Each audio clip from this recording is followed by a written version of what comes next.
Ooh, oh, finally got kind of quiet out here. Well, except for that. So I was over at the neighbors. It's Thursday, April 18th, 2024. Here's some of my old logs. You can see these were got a little waffle pattern cut in there. They were inoculated with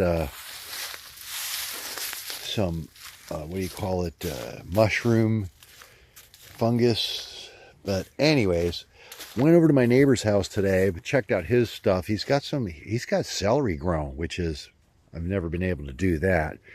But one thing I noticed, he's got some raised beds, he's got some different stuff. He's all on the ground or in the ground.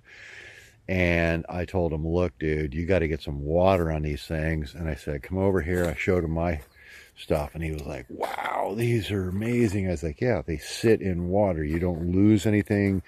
It doesn't drain into the ground. And I showed him my Pfeiffer Tech. This is a fabric called Pfeiffer Tech. It's a double strand. 2 strands one way, this is 2 strands one way, 1 strand the other way. I've also got some other stuff over here, which is 2 strand on 2 strand, I think. This is double strand. And this one over here, that's 2 strand, 2 strand. This one over here, that's 2 strand, 1 strand. So they vary a little bit, but they're white. And I was watching some videos today on YouTube, and they were talking about black fabric grow bags are not good because they get really hot. And that's true, especially down here in Florida, anywhere there's a lot of sun. If you don't have a big bushy plant shading your plants, then they're going to get warm. They're going to suck up some heat. And especially if you don't have that flood tray table reservoir, they're sitting in a pond, a pool, where the air can get to it. It kind of cools that. I have as much, see, if these were sitting in a little tiny dish, a little tiny tray that they could suck all that water up in a day, they get dry. They get dry. This system here with the big trench, the trench floods, I guess it's a trench, yeah, it's a trench lined with roofing membrane. And you fill the trench with the water, and it's like a little pond over there. Here, look through there. You see, it's like a little pond down in there. So it's always cool.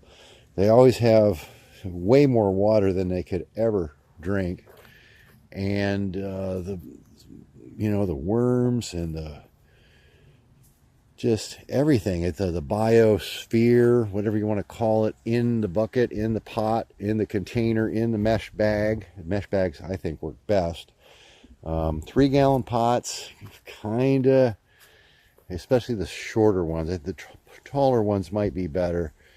In the video, I'm kind of thinking back of the video I was watching. He was talking about the 3-gallon pot being big enough. I think a 3-gallon pot is kind of like the smallest you would want to put a pepper plant in. But again, the money you need, or the investment to fill a lot of 4 or 5-gallon pots over 3-gallon pots, it's like almost double. So and you got to get that dirt from somewhere. You can't just dig sand out of the ground, and you can't put this into a pot and grow anything. Not really. I mean, it takes a lot of work to get that. I mean, yeah, you can't use sand. So, yeah, mesh grow bags. Pfeiffer Tech is the name of the mesh that I use. It's very strong. All these bags are 12 years old. So you think, oh my God, $30 to $40 for there's $10 worth of fabric each one of these. There's hardware. These got clips on them to hold the cages down. They were tomato bags, and they're sewn with Teflon thread. All this makes these bags last 20, 30 years. You don't understand it. You're like, oh, that's a lot of money to spend on a bag. A lot of effort to make those. But they last 10, 20 years or more. Teflon thread, they don't rot out. This is 12 years old. Teflon thread, 100%, 99%. It's not going to come apart. Actually, that's some military grade thread, I think is. No, that's white. Yeah, that's regular PTFE Teflon thread. But again, you don't need Pfeiffer Tech. But here's the thing about polyester. I want to say this too.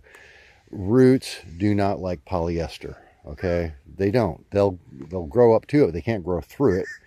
And I don't think worms are particularly fond of it either. Worms and worm castings can't go through it. These bags will sweat worm castings. The worms will come out of the bag, and actually moss, where'd the moss go? Moss will grow on the outsides of these. Polyester won't do any of those things. So fabric grow bags, they're cheap, they're good, they'll last a year, maybe 2 if you're lucky. They're going to fall apart, and then they're just in the landfill. These Pfeiffer Tech mesh grow bags, 10, 20, maybe even 30 years. Don't know. Never saw one fail yet. They're over 12 years old.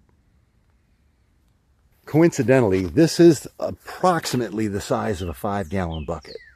So I was thinking I might be able to take a 5-gallon bucket and make it perform as well as, or close to, what a mesh grow bag will do. But I got to cut a lot of holes in the bucket and line it with some kind of screen and leaf.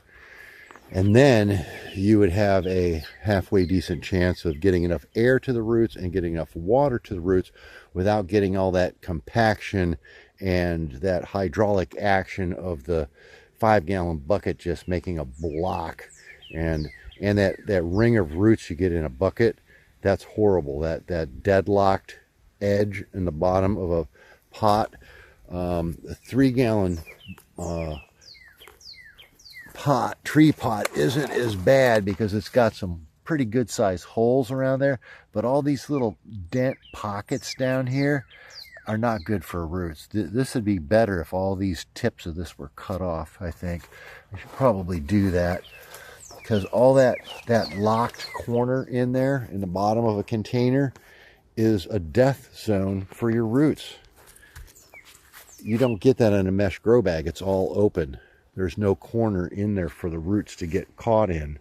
So that's another thing you need to think about when you're, and with a fabric bag, you're not going to have that corner either. But again, they don't like polyester. Polyester is not a root friendly or worm friendly fabric. They just don't like it.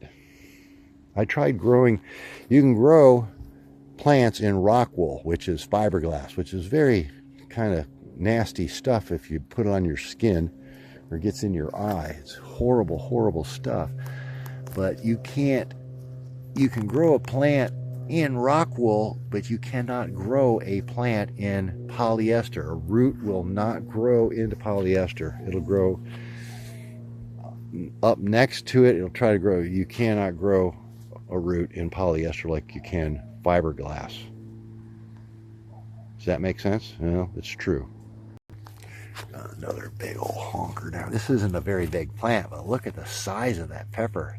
And that's a chocolate primatole right there.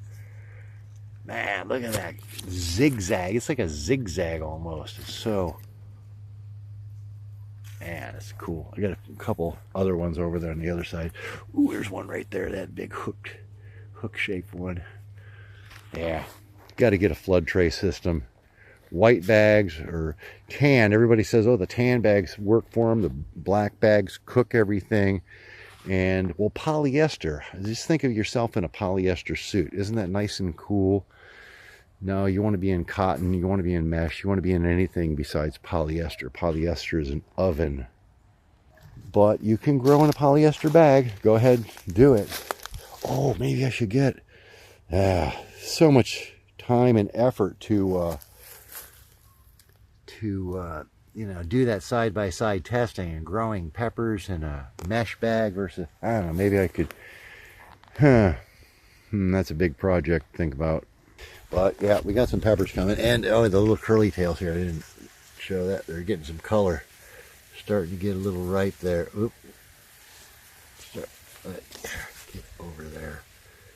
Starting to get some color on there, some ripeness. That looks like the next one that's going to be picked. That one's got a little color on it over there.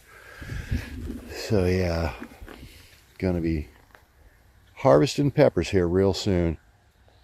Talked to somebody the other day. He's like, what, you already got ripe tomatoes?